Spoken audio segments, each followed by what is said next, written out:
Hello everyone and welcome to my channel. I'm Katie and today the long-awaited January 2021 scrawlrbox is here.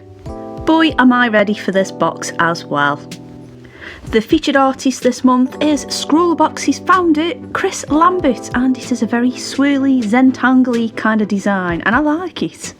Upon inspecting the contents of the box, it looks like it is a inky pen kind of theme this month. It's okay, it's been a while since we've had one from scrawlrbox, so I don't mind. We've also got the scrawler zine, which showcases the previous artworks from boxes that other subscribers have submitted, as well as an article on the featured artist and some handy dandy hints and tips to use your materials. Speaking of which, let's talk about what is in the box. The surface we have is a Clairefontaine A5 comic book, and the paper in there is specially made for alcohol-based markers. It's only a thin sketchbook with just 12 pages in there, and it is 220 GSM, and it is bleed proof, nothing goes through to the other side.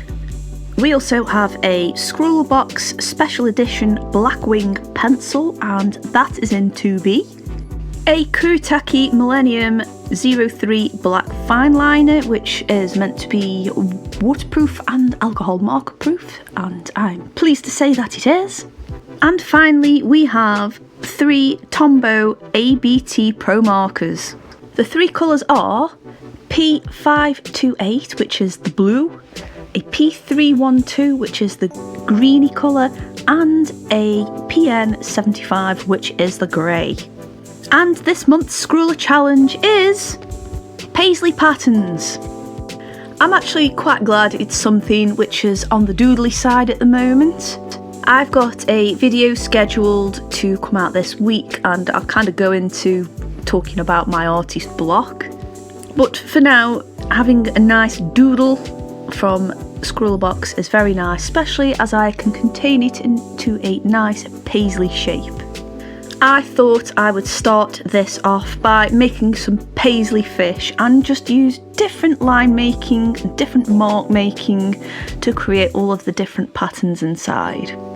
I actually think that the shape of Paisley as well is pretty good for creating these fish shapes with, and having markers that layer ever so nicely as these do is really nice for bringing out those details as well. I've not used the Tombow alcohol markers before. The ones I usually use are your Winsor & Newton or cheap ones from Wish or Oohoo. And if I be honest, it felt really weird having a standard barrel size, like a round barrel, normal pen kind of size to use alcohol markers with. It was very bizarre because they're usually quite chunky, aren't they? I quite liked the brush tip, although I must admit, again, I know this is marker paper, but maybe, I don't know, maybe it chewed the nibs up a bit, especially on the green. I also found as well that the consistency wasn't hugely there with the green as well. The blue and the grey, lovely juicy pens, but the green not so much. But I don't think that's scrawler's fault, it just happens sometimes with materials. However, I'm still able to use them, so persevere I do.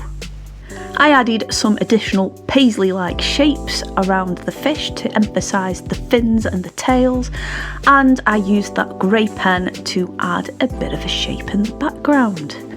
Now lucky you guys, I actually had a bit of a session with this sketch pad. I'm only showing 3 of the sketched out ones, but there are 2 more at the end of the video if you want to see them. My next drawing, I thought I would try and create a tree which has these paisley patterns for leaves and branches. I figured with the colour scheme that we had, I reckon I could do a pretty half decent abstract kind of tree. I quite like how this one turned out too. The Zig Millennium pen pretty much worked like any liner pen I've used before.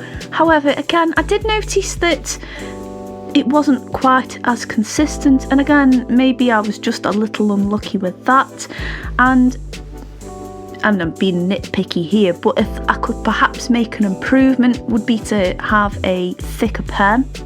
and I mean the nib, because the lines on here were quite fine, and because that blue is so intense, I did feel that the tone of that blue pen would wash out or overtake perhaps the tiny little details I'd done there. And I did find myself going over some areas more than once just to try and make them stand out. I noticed on the print and as well as other pictures within the magazine that the lines looked a lot thicker and stood out more, and that's just something I wasn't really quite achieving straight away with that pen without having to go around it more than once. But I'm just being pernickety there, that's all I've got to say. I mean, it was solved by going around everything more than once, but still, that you know, it may be a 0.5, something along that line, or a 0.5 in the Zig Millennium range. Let's talk about the pencil. So the pencil was a pencil. It was a nice, consistent 2B pencil, and it had an eraser at the end, which you can take out. I must admit, I did use the eraser on the swatch page, and as I'm sure you've seen, it didn't quite pick everything up, and that wasn't just on the pencil area that I really pressed down on, the part where I was really light with it as well. Didn't quite pick it up, and I don't know if it's a paper thing, but we'll see. I did end up using my own eraser on this. I do quite like the Blackwing pencils. I think I've had one before with scrawlrbox, and I quite like how handy they are. That big flat eraser at the end can be useful if it works. I've also found when that's been used up, I can remove it, and yes, I could buy replacements, but to be honest, I can just cut up an eraser I do like and fit that in there instead. If you're going to try that though, be careful of your fingers. Now, my final piece, I thought I would do something across the middle spread of this sketchbook, and I thought I'd go for a narwhal, and again, just incorporating these swirly tear shapes in there. I know I haven't done anything massively intricate, but I think I just needed a bit of a doodle box, and the gods of Scrawler must have answered my prayers. And sometimes it does you good to just step outside of what you normally draw and just go a bit wild with what you've got. I find doing these doodles are good exercises. They can build up muscle memory for pattern making, and as well they can build on your technique. So if you wanted to do some very precise lines, then this is your canvas to try it on, and you can always go over it with something else. I actually quite liked the paper in this book while we're on the subject of it. It reminds me of a couple of other marker papers which aren't the thin flimsy ones like tracing paper, but actually feel like a pad of paper, and I was impressed by this, and I might research into whether I can get a pad of these rather than a sketchbook of these. It would be nice to perhaps see if they can take some isopropyl alcohol being thrown over them as well. Oh, and I wonder what they'd be like with Poscas. I like paper, can't you tell? So here is a flick through of what I did in this book. These are the other two illustrations that I just played around with. I don't know why I left one of those pages blank, but since it's double-sided I can go back in there, and there of course is the big whale. But my favourite one is the fish. I do hope you have enjoyed this scrawlrbox video. We got there in the end. It shouldn't be as big a gap between this one and the next one though, so there's a good point. If you have enjoyed this video, there are plenty more on screen you can click on now, and there should be a playlist on there of previous subscription boxes. In the meantime, thanks for watching, and I'll see you soon. Bye!